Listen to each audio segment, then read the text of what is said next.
All right, for menim say yabomode yesi afifo from nyamisha ni pebia no ntend fancho me ma obi a obi a no show happy new year ye oje no abusum de na say sa pepe next year enti no and some no nanka me hwe ni mu say ye nyina no nse bibiri na aka bi obi a kanedie obi a bomode ye ne die but mabomode atena se ehu ade bi nti no na mpese me ne wo ka ho asem no na yinya yesua de kakra na ye share ideas na bibia no etumi konkan ade ba ko ne se wiase da ho ye wiase da ho anyame abo wiase osoro ni asase a atiasefo ye wati asefo asase su ye wo wia no ade echi na ade asa ewie bo isuo to eni ade ni nyina nyame hihye mu nyame hihye mu no waboni nyina pepepe na de ato nti bibie ni wono ma esesa wom me pa jwati ase en du time bi ma anka se ade ansa anase ade anchi anase anopa amma anase wi ammo nyame hihye mu wa yedi nyina da hodada okay nti no sa pepe na tentinka yesi afifo from eni yesi we yesi a ni nyina no nka seven pedi asan obi ne kan nka ni nya yehu okay because nyame nyansan mu no ono obo nipa bo mo de ba ati asefa ase so no ye nyina no ye wo ye nyim 9 months ni abomo de awo na wo a ubenyini e de a wunyini ba no uba be nyi adu ba bi ubewu nti ewuo e wo bible nim ti enti asma me kan yo nyame de wuo kan nipa ho okay nyame de wuo e kan nipa ho nti no ewuo kan ye ho nti ye kwa ye ba nyina no nka se ye koya no kasa na tie nti ka ye wo ye ba ye nam asase so ye ko ne ye ba ne ade na ade chi na ade san nyame na kasa bodie mu nia ye ko ba nya nka there's nothing bibie nu ono ma esesa no ka bibie nu ono ma esesa nemo on paper history sake at least say ye kase ye memory back ni won say bia that say when they see ye seven pedias on omombe mode scholars bomode tro book no matro no me dey ato say bia that say when they see ye ntino on paper ne ye kase e bia ye say 2020 e bia ye December ye January ye February e bia ye 2019 e betwam on ye holidays e no eye nyansa nya me dey ma nipa no na nipa ye bomode ten ase hye sa na mani nyina nya sa de a se ye ko nipa esida nyame ama nipa nyansa nipa wo ska ye toka ye move ko ne ade nyina no eye saa okay nyame bo wi asensa nyame na bodiem ni nyansa no de ma wo mu na bibie no wesesa okay na mum ade ba ko ne se nyame abomode ma nyansa na nyansa ni mu no ye de bomode na mati ase fa sa ntu bomode kan bible na Paul kan se mi oze ye bomode ma onu nyankopon na ohwe ye kra eni nipadua eni ehunhum so won ma ho ama asem no eni emfa sedama no okay anase ye bomode nse nyame no ohwe ye kra eni nipadua eni ehunhum so abe ehum asem enti nipa bia wati ase fa sa su bia no ehunhum okra anu nipadua no ena do nam ye ti asem ya me kan you ehunhum no okra anu nipadua no ena do nam baako ni ma enyiyi okay baako enima enyiyi enti so obomode ehie obi ye nam ise ya na ye bomode ehie obi na se ye hia honhom no na nipadua nka ho a ye kase ye hia wan ye hia saman ana meboa sa ne tie ena ye bomode koto se nipa na eda ho obi da ho na ye bomode to se nipa nda na ne honhom ni mu a ye se nipa da de wowu enti efunu na da ho enti what it means is that ade no ne miensa no uyi ba ko free ma enyeyi now ye fa hye ya adwemu se ye nyina ye bomode nam ma ye ko ba nyina ewuo eka nipa ho enti ze Kristo ni bomode akotena so dem na so se wo de me de me ye me ka ho adwuma me bom paye me ye de me de unhum na ho adwuma na me ye wo bom paye ya konche ni ade nyina na so anya onipadua no ho adwuma ensem hu nyansa ni ti asoma be kan yi esan za honhom no enante without nipadua no enti so so ye fense okra ho adwuma wo de o se o ti aso de na wo bom paye wo de eye wo bom paye no ye nimum ade nti na wo nya adwuma na wonya oni padua no enso ho adwuma nti ense nya adwuma no eni kwan se didi you know why ontumi mbobode nya okra no ho adwuma nko a enjai adwuma nto ho se me de me bɔ mpaye me so ya nam ti aso dem nyame ntoma na mfiri so mrew ti aso ma me kan yi esanse ni padua ne ka ho nyansa ni nimdi a nyame de ama nipa no ye ti aso ma me kan yi now the same thing now mbobode ntumi nkase me de me yi adwuma ena adwuma nko na me ye esanse se me ton tawe hye ne ade no wajai honhom na si wo se onye honhom na na se okra no adwuma onye ho adwuma eno so se oye ho adwuma enti de wo gidi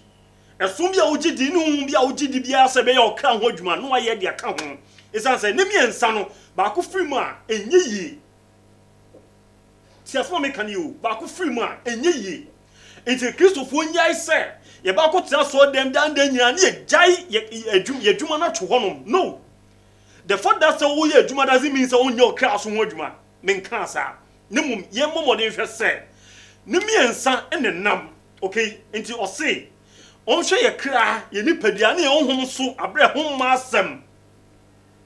ne miensa ne nam uyi ba ko firi mu a enye yi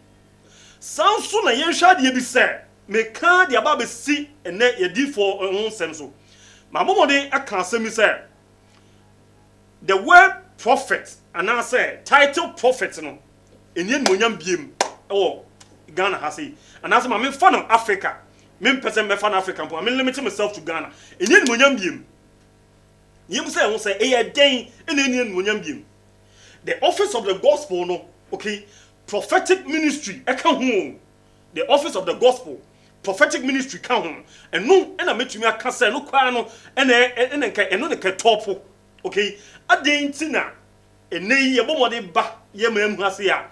title no enimegu ase ya to that extent say seven pedua sound e that former nipa etietia so keke eni enmunyam bi nyame fe odifo bi a ade ba kwa ya na de bia me ya na me kra ya na say obi bomode ebe bie na no be ka say odifo we mfiri nyame na we mfiri nyame me sa asem no me ni nyankopɔ akasa say me pese bi mfiri no aba isan say nyame da nipa be tinyame ase no na so onye nyame biem nipa biem tumi tinyame ase enti enfon no di odifo bi ye ene enfon no di obi ye o se is Bible no kan say o se by their fruits and as with omunyuma no ananya sa ena abehu dua na ba no eye eno ye o so omunyuma na abehu dua na ba de a eni ade bi o ye no unsie nyame da me nsie nyame da so I cannot judge okay me nsie nyame da unsie nyame da I cannot judge nemom se nyame bomodi fro obi a okay edifo no ntie nie aso me kan me sere modaruma se mano bomodi tia mba bi a na modi a kere se nyame bomodi fro obi no odi adom ne ma no de ngusrama wa nyansa nimde ka ho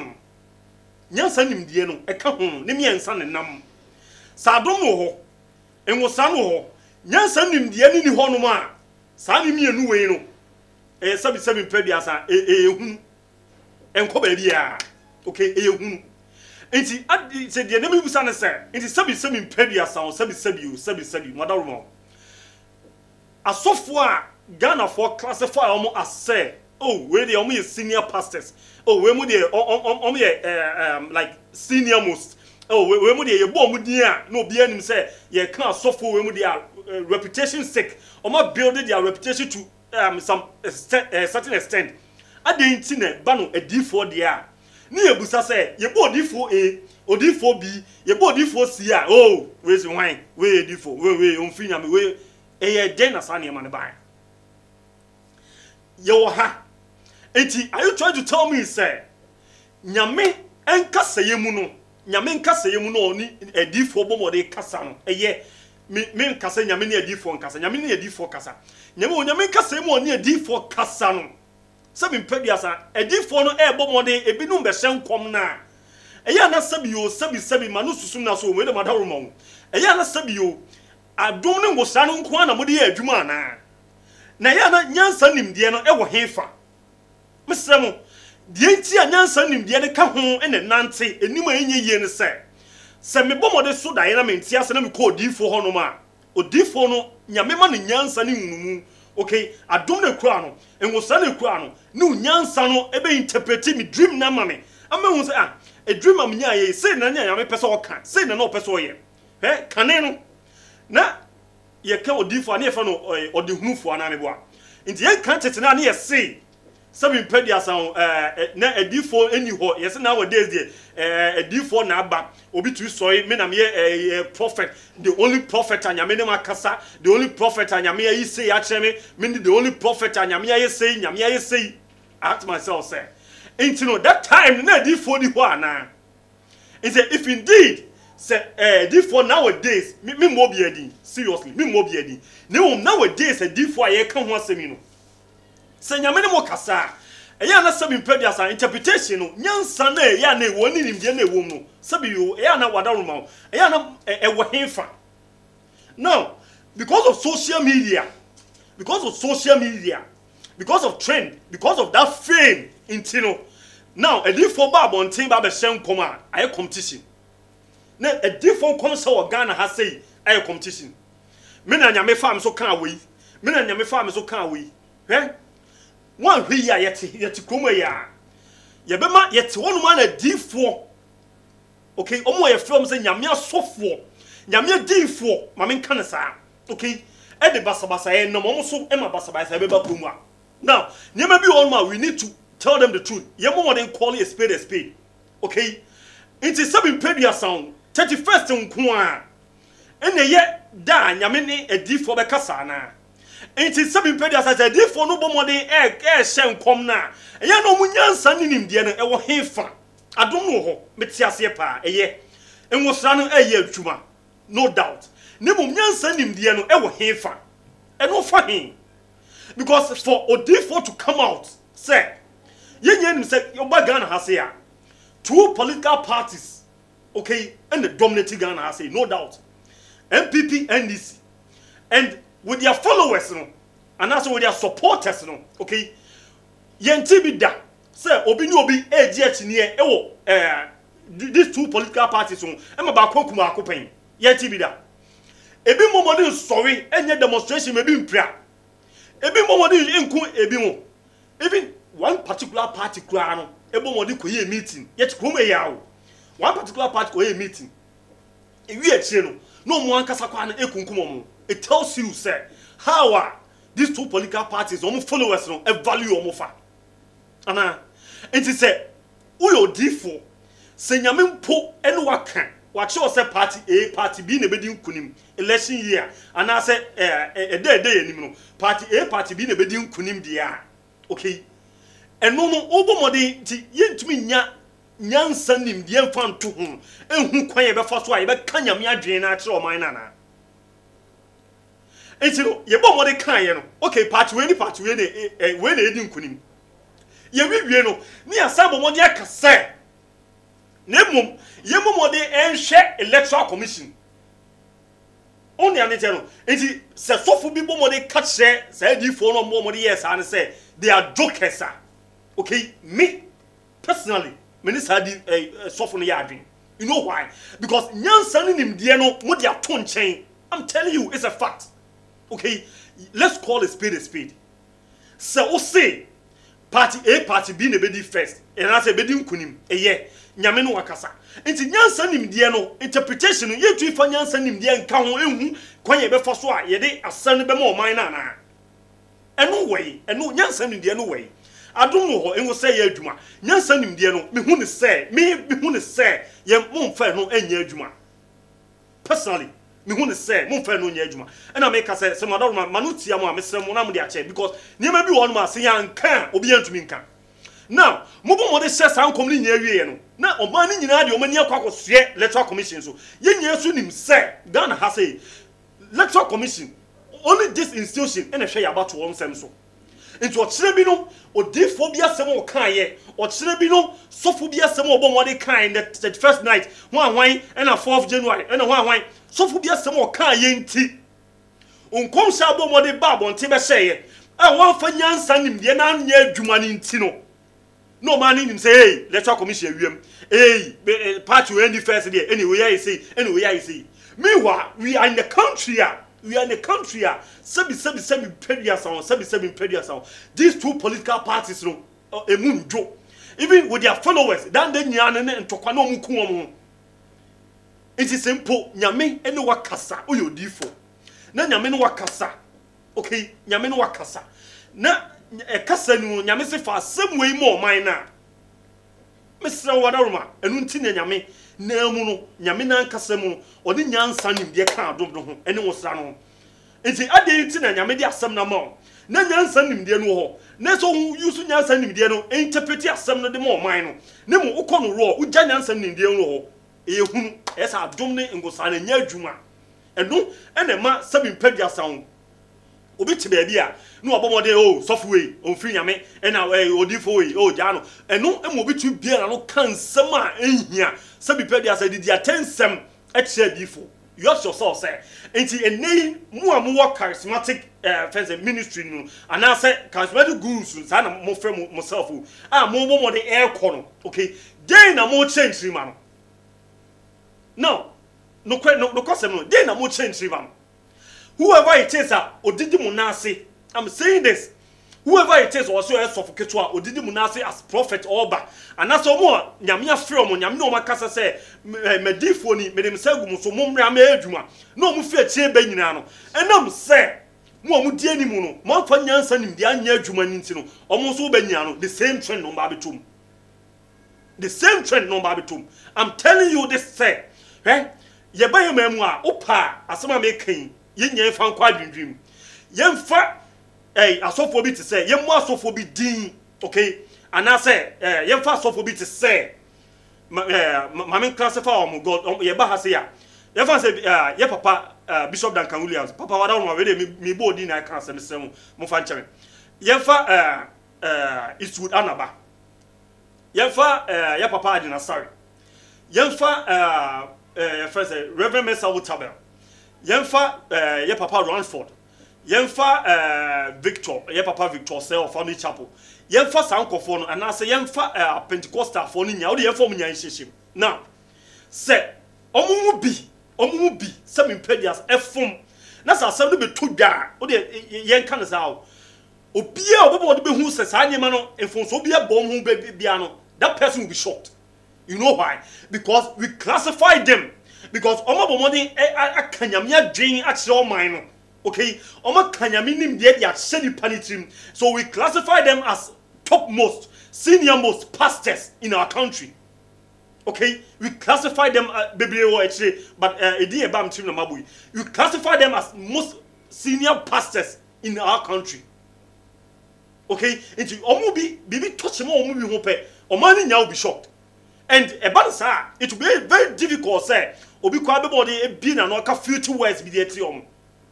adenti na be na d4 ho a enu nti no omo enso asofo nketo omo tete omo no enam say omo gain that top respect nti no asofo nketo omo show ma se nyina be nyina no omo kote branch oba bia na they gain the same respect they gain the same reputation omo panifo no a build it enu mo no mo nam. Okay, it's as I said, your dear channel, it's your can 90. It's a son of my tattoo or now, almost no. And sorry, I saw for Ketuana Beniano, for the same respect, for the same trending. I didn't in a band a D4 the year, and nay a D4 no. Nowadays, I say, your senior prophet, William, a senior prophet, a whole door, will be a son home, and wait. I didn't in a nay. A D4 no eni animonyam biem say a D4 edua no de biam ka say edua no achia ba na mui mesrem adom no eye adwuma enwo say eye adwuma yemfa nyansa eni nimde ne so nka ho atache eno nka ho a enya adwuma eno nka ho enya adwuma me pese me bo sofo bi adi ena me pese me bo D4 bi heading because edu maybe me ko ka bi ebo mo de kobo asofo bi din e ma nipa bi e ka say adenti na me say asofo bi abie TV no ma akonfo abesi so na say even kwa no say me kampo a na me ye mfaton we the D4 nka ne mfaton no ene nka ne bone ne de kanye bone da wo enti se me pedi asan asofo mbo mo de eye 31st wokomu a so boom apem are you trying to tell me say mo ba social media mo de ba bonten and ye classify mo de mo ye top most prophet no enti mo kwa na nyame ne mo kasa ya na mun ko amadoruma be papa no mun ko na nyame ne mo kasa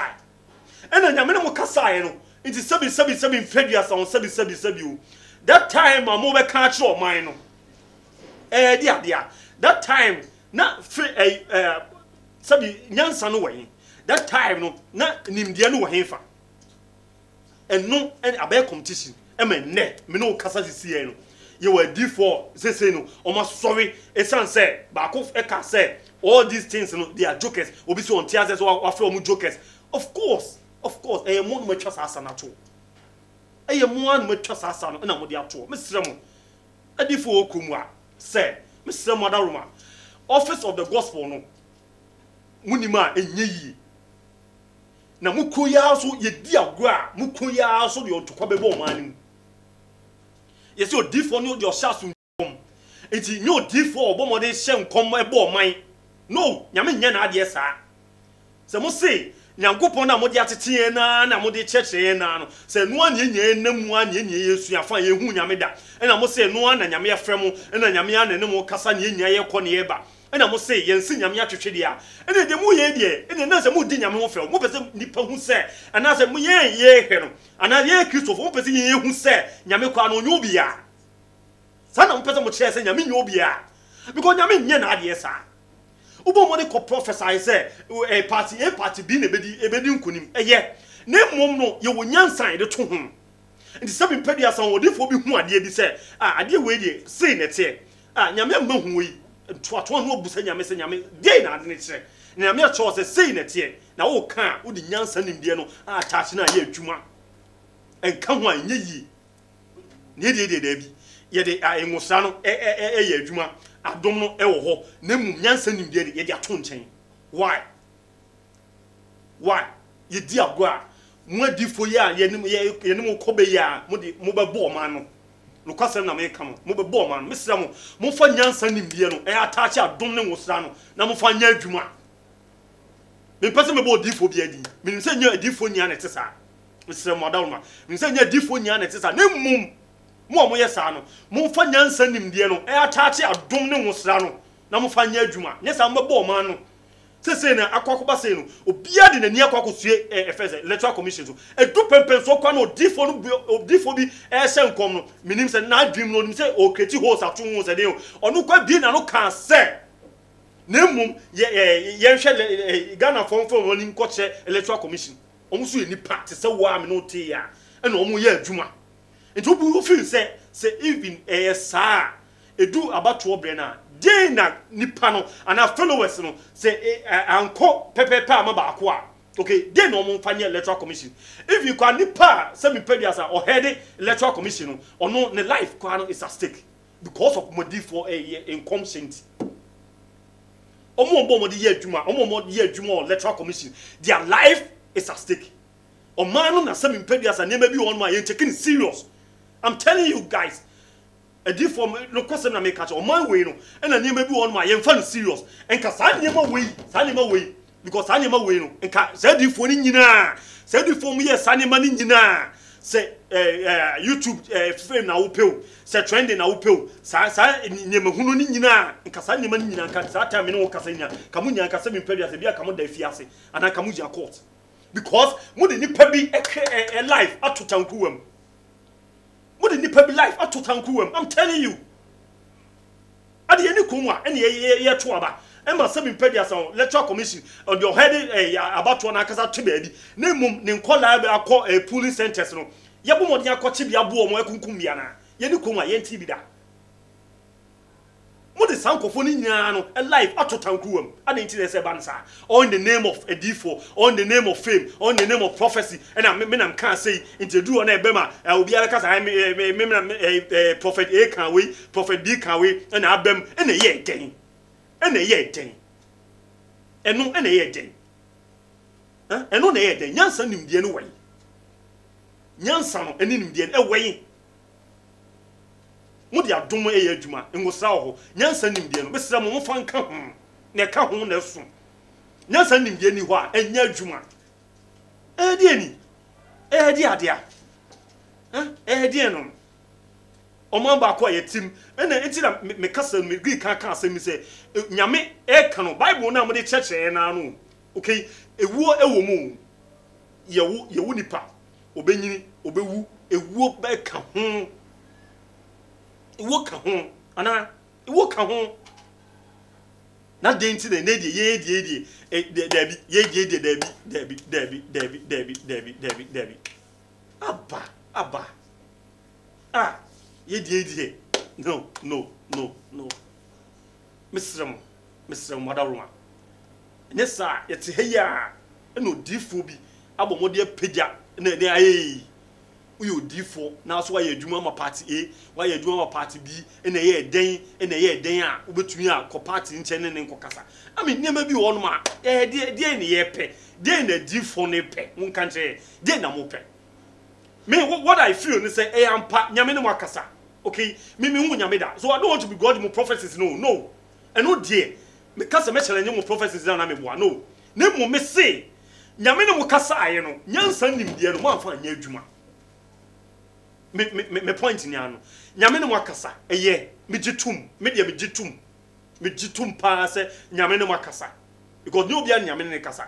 nyame ne mo akasa ne mmom nyansa nimdie a mo be interpreti asema nyame ka kire mo se mo fa mo man no mo amfa anya adwuma nyansa nimdie ni ho mesre mo Madaruma se ya sade a ene na se nyansa nimdie na eni ho de a ene yensre bi ana se de mo ankasa mo nsre emfi on kwafo nyankopon no fama mo ana se mo fa nya adwuma dia na ho ba mo fa nya adwuma nyansa nimdie ni nya adwuma enya adwuma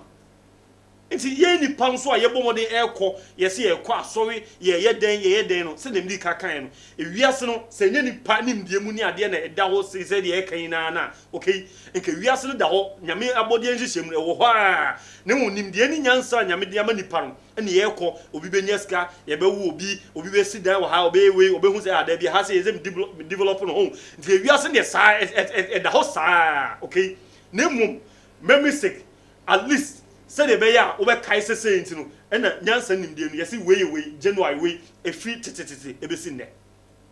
e pa what you say nti ye bo data na 2020 na ye we nka the same adeche na ade asa na wiabo the same say the nyame kan na the same thing nti yesa nti ye nama ye koye ye nyini ye didi ye koye be nyina no ewuo batani pa nyina nti me say Paul say o say o hwe ye kra na ni padua na ye honhom so abre hom asem okay utumi nkasa awade hwem ni padua so abre hom asem no ogya honhom ne kra no wo ubewu ubeti ase wuo no kwasem no okay ubeti ase wuo enti no se wo mo de ekọ asori ko ye o kra won adwuma ebo mpaye ye fasen de a ene ye adwuma me se o ye adwuma na ye obodi no ho adwuma oni obodi no ye ho adwuma okay obodi na ekura no ye ho adwuma utumi mo de nka nche me se wo sorry uru afi se wo be sha atare nti wapie no because what kai say eso ode yere bibi ekata obodi no ana nesa be dade ja uru adwun se wo bodam obi adwun so de wo bodam nti wo de atare be fira obodi no ho ana anti sa seriously it me say mo madam medical kasase mu say because of all these things no okay and ama sanema ni nyina I mean a D4 nema na sama nema sa nema nyina ba nti ne obi kwa asori a na o gyan na dwuma to okobọ mpaye ne dia ne se mpaye o na no we fi se e so ye ne body no adwuma medical catch me se ye bomodi usia me okay usia me na se mini padua ne nka ho a obeka so asia saman anambo obeka so asia saman obeto se me da ho na me hu ni me mu a ma ifunu efunu aba beto nti se uye obodi no adwuma uye adwuma e de nkun sra obodi no bo ho pada tutu perfume gun eye no anya okra no so ho adwuma a uye ti ase wuo that's so simple nti no ne miensa ne nam uyi ba ko frima enye yie nti o catch awurade aka ten se on hwe okra no ni padua honhom so abra hom asem okay na the same thing na adifo adwuma no so tie eye nwosra no adom na nyansa nimde ka ho eno so anya adwuma uyi ba akokwa afima anya adwuma ye difo yi adom ene nwosra na adwuma nyansa nimde no ye de atofom ene ye kono ro saa ene ebe bo man no so ya nka ho asem amoni amam ho so se adabi ese de nyansa nimde ka ho ebe bo man no I'm telling you ebe bo man no kane no se kane na bejimi bre anambo sa na ye kasem ye ka no se kane na ebegimi bre enti no kane na D4 no na kane D4 no ene social media enti no ne ye se ye ni ate social media ma me mo example bi de mo hu se tete fo no ye san ko back to tete atempo fo no mo kire kwan no ne ye mfa so ye be mo hu se tete atempo fo no nyansa che ne no ye se hwe baby se bantama baby se ashtown baby abefa bia street dem no sa ene ye hwe new side okwa no apem eja to new side baby a shedrebe ko do to ene ye new side ne di nyansa nim di atete no eno no nso ye se kane na ebegimi bre ti mesrem ene D4 no ensan go back to tete D4 no mo nche mo kwan pa no ene kwan fa so mo kanya me adwen because that time no to obi bomode nti bibia se obi bomode kokko hwe de da nanim o se o me ko di hunfo no mo bomode akɔbusa no de da manim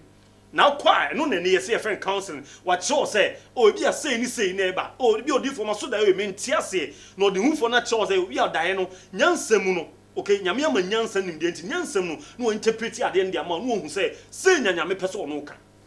say ne bai odi hunfo wadaroma de asi yenti ase say o man no de ne yeko ye bam ho no abomode a kire no nyansam because adom ne de nwosra no obi anim say wo ho mo de ye adwuma no munyansam nyame nyansam no interpret ade ndi ama ene de D4 de bi wo hu kwa say nipa ba be ubewu aka 2 days na ubewu aka wan days hu nti munyansam nim de ne wo nyansam nim de ne ewai mesem wadaroma we de ani die mu ahobrɛ sɛ kwa so ma mo D4 bi ani mi sɛ nye D4 ni nyina so na yɛ saa mesem wadaroma mi sɛ nye D4 nyina na yɛ saa ne mum de mesrɛ ne sɛ mum to social media fame nsam no ngu mesrɛ D4 dwuma nye social media sam o D4 dwuma no mo de ye social media ma nanim gu ase o mesrɛ D4 dwuma no mo de ye social media mo de ye trend mo de ye YouTube sam amenne enne ye kan D4 a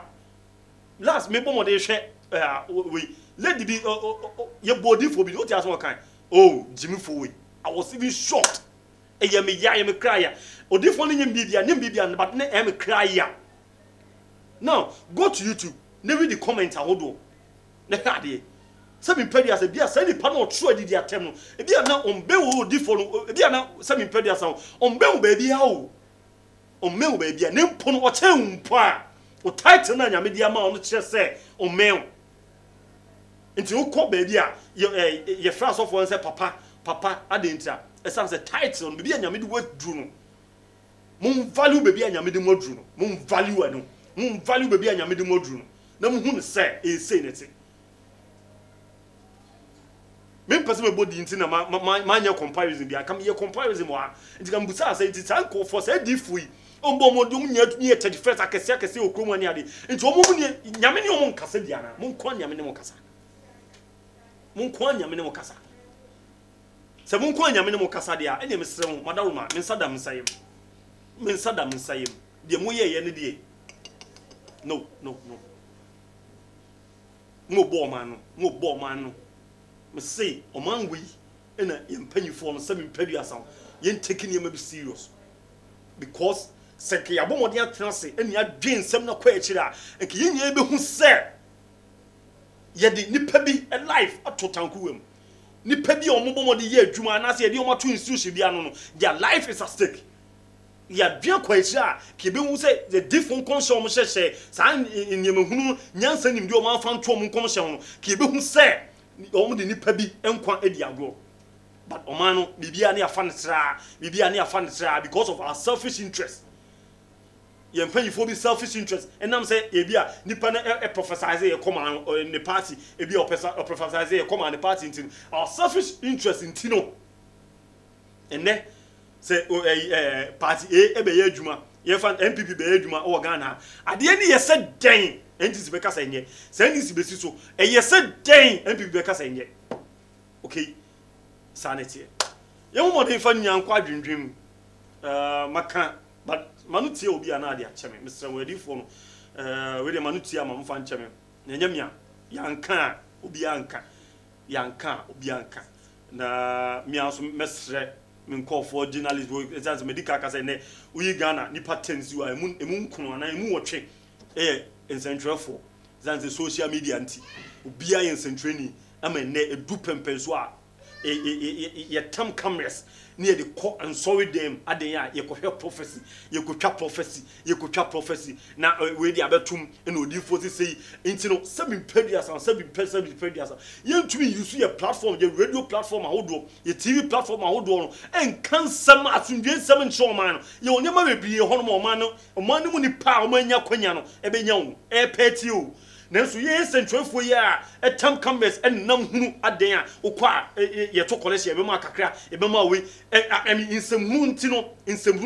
insentwefo wo Ghana ha adane insentwo adwuma no concert party kuma old movie okay insentwefo wo Ghana adane insentwo adwuma no kuma old movie nyomu nyina ebinom etam cameras go see so them aden ye capture so for the first watch line e dey about YouTube amanfo hwe na me YouTube channel dey we hwe insemhu ntino nti ye ntumi momode fa bibi nto ye YouTube channel no ana say ntumi momode fa bibi nto ewiase ema emu nipa Ghana fo nipa no enwu